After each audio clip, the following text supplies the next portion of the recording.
webinar on the progressive risk model in Riskrunner. Riskrunner is a risk management platform software solution that we built to solve some issues. And one of those issues I want to do a little bit more of a deep dive on today.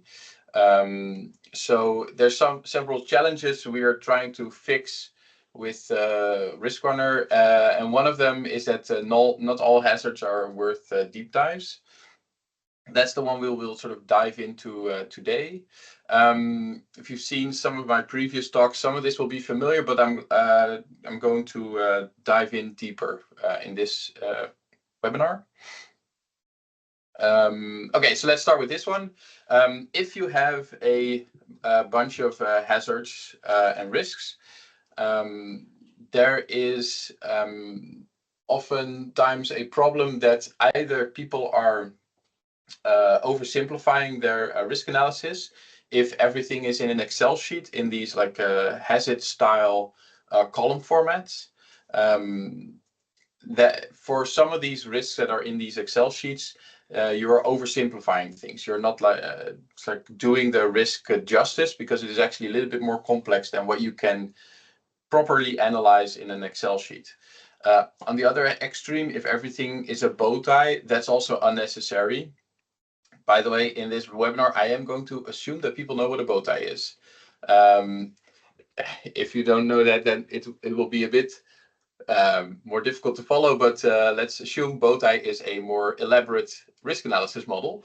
But not everything needs to be a bow tie. That's overcomplicating things. And so what often happens in organizations, I think, is that people have parts of their risks in a hazard register, so in an Excel sheet, and parts of it are in bow tie format. But then you get the problem that you have split registers. So suddenly you have information in two places, let's say an Excel sheet and a file with bow tie diagrams in it, or some online tool with bow tie diagrams in it. So this is something we wanted to fix, which is why we built a progressive risk model, that's what we're calling it, to create this more integrated risk register that is progressive. And I'll mention a little bit on what we mean by progressive. So the idea is that if you have a bunch of hazards, so represented here by these white dots, they vary in complexity. So some topics can be much simpler. A lot of times around like personal safety, these topics tend to be a little bit simpler. So like machine safety, so like keeping people away from rotating equipment, for instance. Whereas more oftentimes process-related topics can be a bit more complex. So like some type of transporting oil in a pipeline or something like that. That's a little bit more complicated. But for all of these, you want to do some effort to analyze them. So you start off with risk identification and you analyze all of these hazards to an enough level that you can risk assess them, so that you can say like, okay, these are my my red risks, and these are my green, not so severe risks. And then you go into risk analysis and you spend some more effort, and you want to put more effort on the high risks, so the stuff that is more complex. I say these two things interchangeably, but of course it's not completely true. Like that a risk is complex is not necessarily always the same as that it's a high risk. Sometimes something very simple can still kill you. But I think people use this as a proxy a little bit. So like oftentimes if a risk is very high, that also means it's a little bit more complex. Okay, so you spend some time a little bit more on these red ones and on the green ones. And hopefully at some point you don't. So one of the things that I think often is also perhaps going wrong a little bit is that people stop too soon, or they think like, okay, we've done a risk assessment workshop and now we covered all the topics, that's it. I think in a lot of cases, if you only have a single session on a topic, It really depends on like who's in the room at the time, and the quality of your analysis can suffer if you only have one moment to look at a risk. So ideally, you want to have spread it out over time a little bit more, and review those risks again, so that at some point you spend the right amount of effort on each risk, and you don't like overcomplicate them or oversimplify them, and you sort of have a nice like distribution. How we do this in the progressive risk models, if a risk model is that we have 4 levels. So level 1 is the let's say the simple, where you spend the least amount of effort, is this classic tabular format that you would see in an Excel sheet. Level 2 would be where you relate barriers to scenarios. Level 3 will be a bow tie. And level 4 would be barrier analysis. This is something people have not seen before that I'm going to show you today. Okay, so let me do a demo. So here is, I'm just jumping into a place in Riskrunner. Not showing you how I got here, but let's assume I am here. And I have this working at HAZID.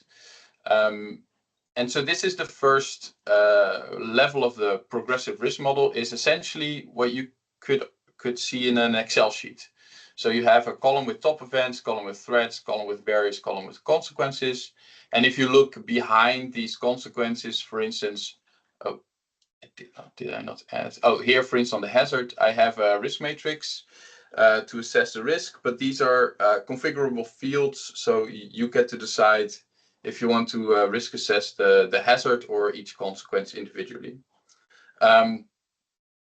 So this is the simplest model. Level 2 of this progressive risk model is that we're going to associate these barriers with these threats and consequences, because the big downside of having this Excel-like structure is that you don't know, did I cover all my threats? Like, what are these barriers related to? Did I cover all my threats and consequences? Or is there one threat that doesn't have any barriers yet? And so what you can do here is start to associate barriers to threats or consequences. So I will just associate some of these barriers: scaffold inspection, before scaffold collapse, inspect work surfaces, whoop, ball arrest harness, be here, exclusion zone, be here. And I've now covered all of these scenarios, but I see there's one here, strong winds, that doesn't have any barriers. And so that's very difficult to see in this tabular format, that you forgot to cover a particular scenario. And so here you could say, I'm going to add a barrier and say, monitor wind and stop work, for instance. So this is sort of level 2, is to associate the barriers to the scenario, so either the threats or the consequences. And the goal of this second level will be to have this barriers column and be empty. So you only have threats and consequences with barriers associated with them. Then for some of these things, so what you see here currently is that I have multiple top events for a single hazard. So I have one is fall from height and the other is a dropped object. So it's sort of mixed in. So I, again, don't know which threats and consequences relate to this top event or this top event. So what I can do is split this out and say I want to create 2 bow ties here. And then say strong winds is here, scaffold collapse is also here, drop tools here, slippery work, so let's put it there. And then these 2 consequences are also split out. So some of them are relevant for the fall from height and other ones are for the dropped object. And so now I have one hazard with 2 top events that are sort of broken out into bow ties. So this is sort of taking us from a tabular format where you don't really have any connections between the different elements, so between threats, barriers, and consequences, to something that is very connected. So everything is related. So the top events are related to the threats and consequences, and the barriers are related also to the threats and consequences.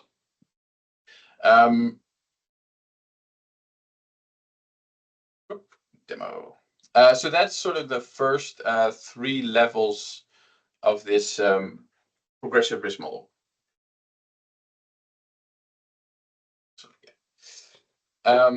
So here I have, so just to summarize, progressive risk model level 1 is this like disconnected columns. The level 2 would be connecting the barriers to the threats and consequences. And then level 3 would be a full-on bow tie. Now it doesn't in Riskrunner at the moment doesn't look like this, like what people are used to with visualizing a bow tie, but the data model is there. So you have a threat, and a threat has some barriers. Same for the consequences. Just the visual is not there yet, but we're working on it.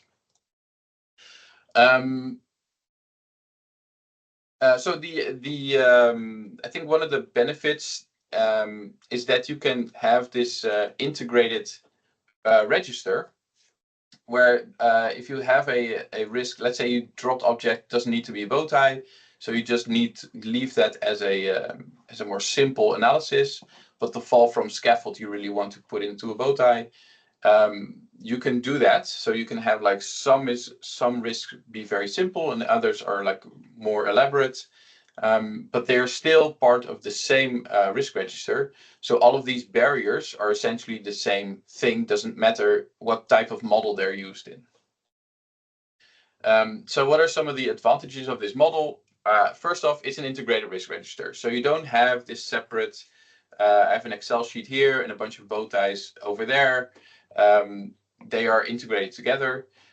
It's a kind of flexible risk canvas, I'll say, like in using this. I was actually surprised myself how well it works for just brainstorming. You start off with like a more high level free form brainstorm, just filling in these lists. And then you start to like connect everything together and deepen your analysis. And you don't need to do all of that at once. You can start off with a more superficial analysis and then later on connect things together. One of the big advantages, I think, is that all the barriers are first-class citizens.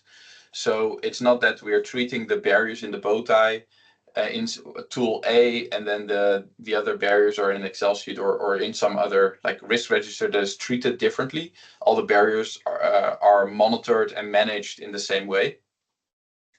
And lastly, because we have this structure, it is very flexible for importing existing data. So I think in a lot of cases, organizations have this Excel sheet format where basically everything is in separate columns.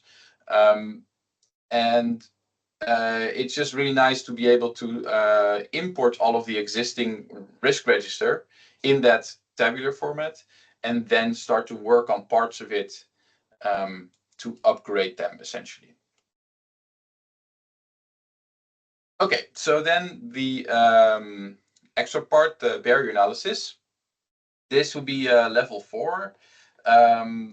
So going one level deeper. If you are building a bow tie, what is often a good idea is to prioritize your barriers. So not all the barriers are should be thought of as being equal. Let's say you have 500 barriers split across several risks. Then it's not really doable to focus on 500 things. So you need to prioritize, and criticality is a nice way to do that.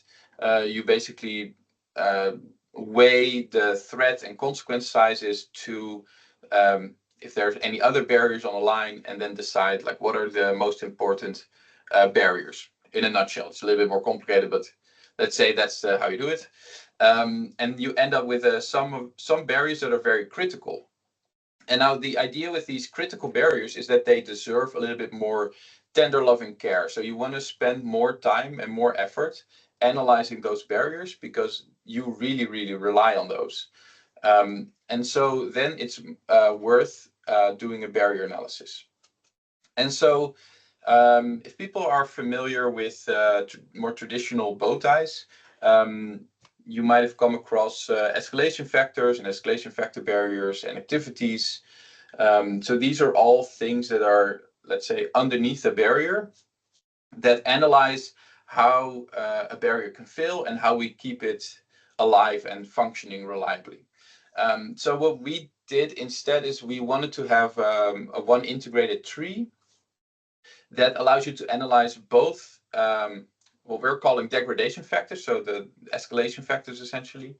So basically negative things that impact your barrier in a negative way, that make it break or less reliable. And then we have positive factors, barrier components. These are all the more positive factors that allow you to implement and maintain a barrier that sort of increases reliability. And we wanted to have one tree that did both of these things.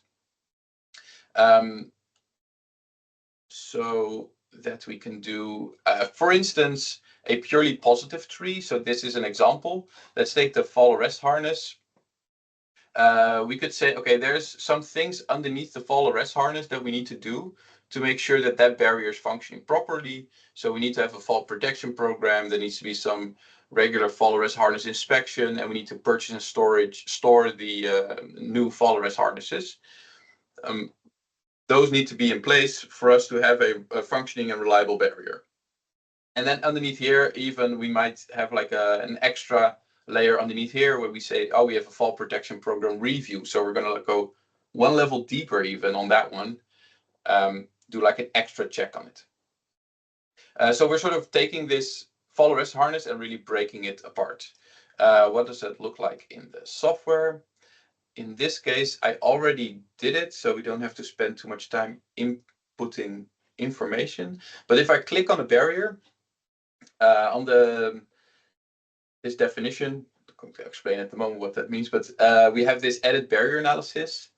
If I click that open, I basically get this little tree view where I can put in both degradation factors and barrier components. Let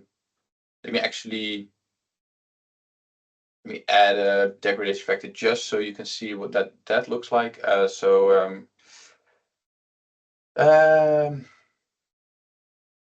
Person is in a hurry. It's a bad degradation example, but okay. Just so you can see what that looks like. So if I have one of these barrier analyses, I can sort of click on a barrier and see a breakdown of each of that barrier and sort of see what are all the things I need underneath that barrier to make it work. So essentially the view I just showed on the slide, but then in the software.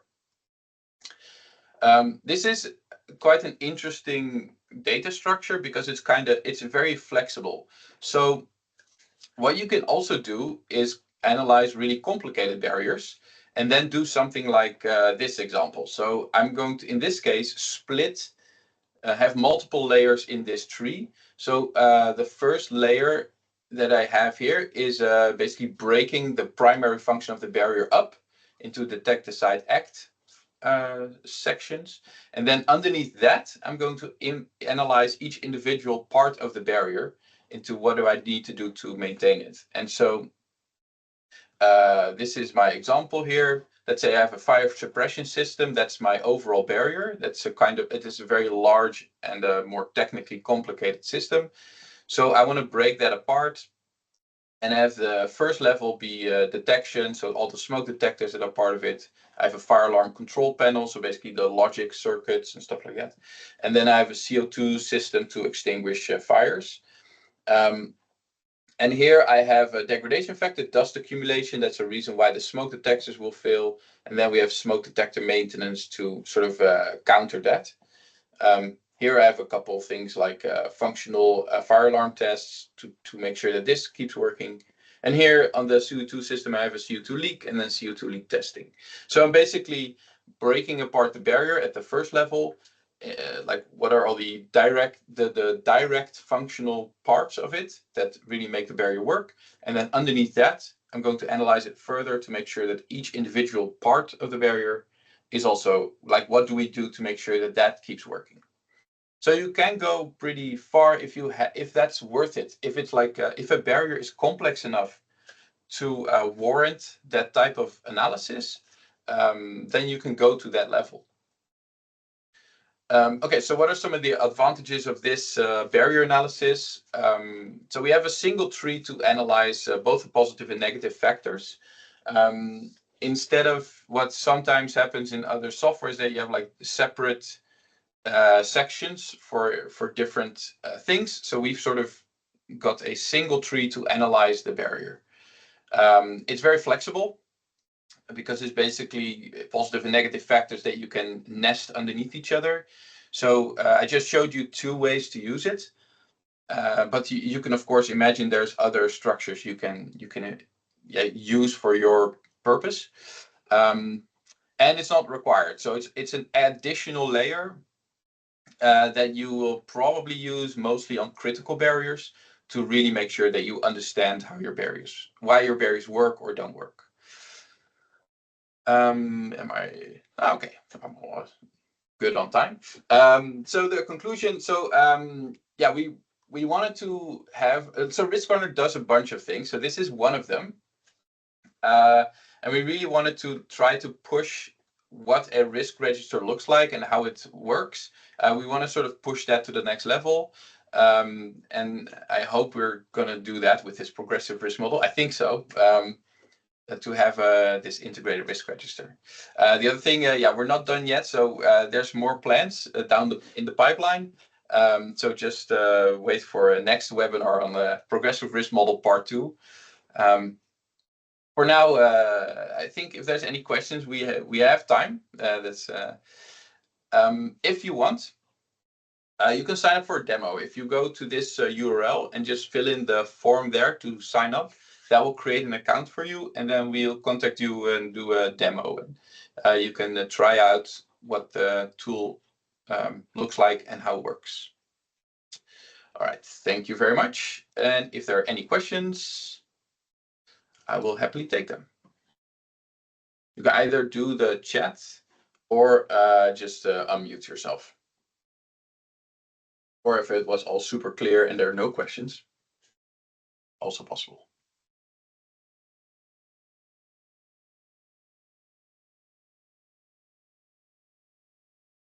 All right. So I will, if there are no more questions, we'll end it. Thanks everybody for attending. Cheers. Thanks. Thanks, Alex. Bye-bye. Thank you. Appreciate it. Thank you. Bye. Bye. Thank you very much. Doei. Hoi hoi.